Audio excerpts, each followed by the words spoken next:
or the veterans with their names on them because people are, God forbid, walking on them and they're cracking. And I just, when that project comes up, I'm afraid I'll be totally against that. We've got a blue bridge out here at the park that I understand years ago we paid $1 million for. I don't know why. And then tonight we won't spend $20,000 or $30,000 to get to the bottom of this fiasco called Greensburg International Airport. Thank you, Ms. Johnson.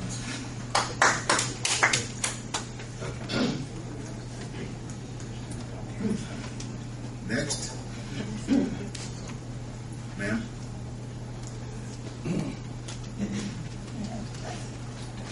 Good evening. My name is Judith Kors, and I've never spoken at one of these before, but I am a property owner.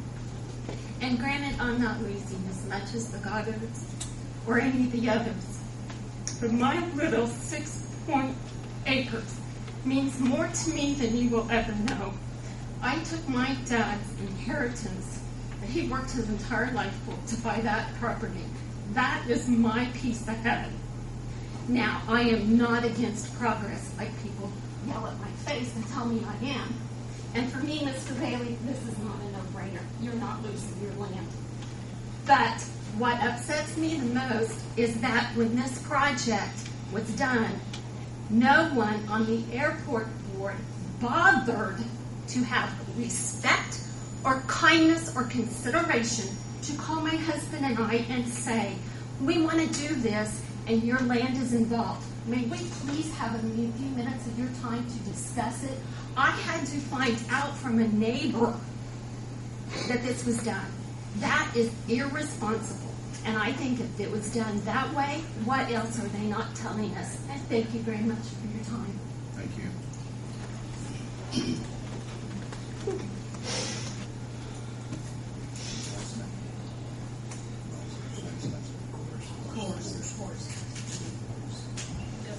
Hey, Gary, can I make one comment? I had an email from John Dooley today, and he was trying to answer some of my questions. And one of them was the fact that the property owners had not been notified initially. Is John here, or Bill, would you like to address that? He indicated the property owners were contacted by the BOAD. No, they were not. Well, excuse me, I'm just saying what John said in his email to me, and I have a copy of the email. He indicated an attempt to make to contact the property owner. Is that not true? I don't know where he got all of his information. I contacted 4 property owners, Goddards, Charlie Banks, and then I got ALP for Mark Hasten and ALP for the Bond.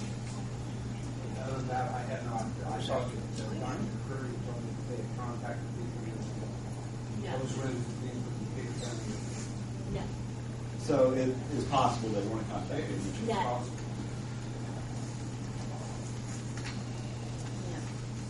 Anyone else like to speak? Sir? Mr. Mayor, I have a question. My name is Phil Goddard. I'd like to know if the city attorney is going to now continue or start to represent the Board of Aviation Commissioners, or are you going to continue to spend money for that? That's all my question. I'm happy to answer it. This sort of goes back to what we talked about previously with the Aviation Commission has a fair amount of autonomy, and one of the things that they have the ability to do is to retain counsel. They haven't asked me, and I don't expect them to ask me. So I have no reason to believe that Mr. Tribbett isn't going to continue. I, as a council member, would be more comfortable if you were representing the LAC. I appreciate that, Herb. I also think that, and this kind of goes to maybe the point that Bill had, is in the event that there is a conflict, this council, this administration will want a different perspective. And I think that, frankly, that's incumbent upon me. I don't know at this point that the city council or the administration has been involved such that's been required. I've monitored it probably from the same distance or further than you have, but But if it requires an opinion from me, I'll certainly be happy to give it. You know, and I'll go back.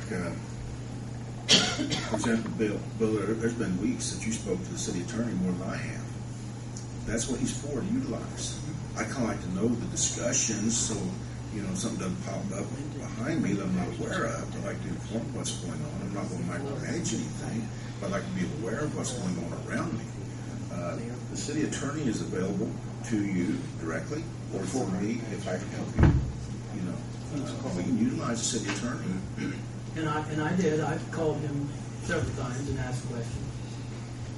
You know, during my council 4 years, I think I called the city attorney 3 or 4 times, and I only got one return call from him.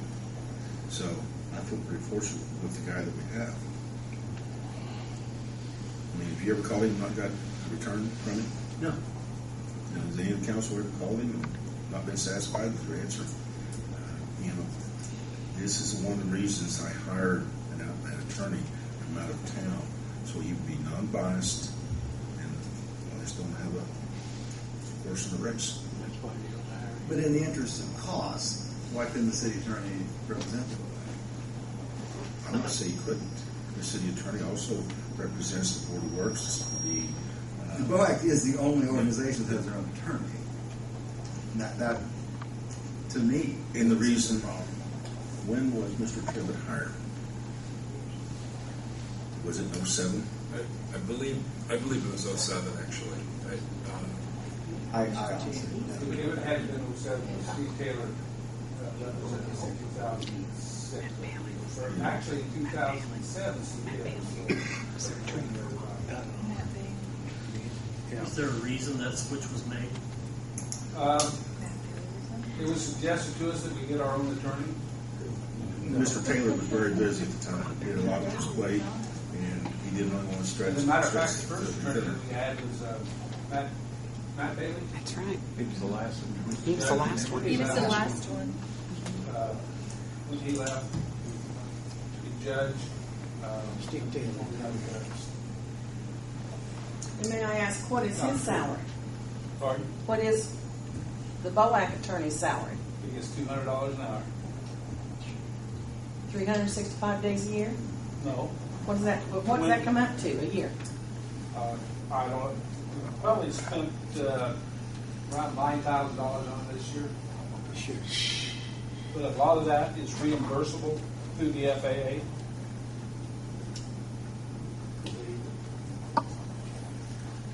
Next. Anybody else have anything? Devin? Devin C. I just have a comment real quick as an employee, just to validate what Daryl was saying. And if I'm speaking out of turn, Mayor, please tell me. But as an employee that weeks every single year, I sit down with the clerk treasurer and we go through the budget and we look for hundreds of dollars, $50 here and there out of every line item that we can save. I would just like to say that $20,000 to $30,000 or more is quite a bit of money to the city. So I just like to make that comment. Took my cell phone money today. What's that? I took my cell phone money today.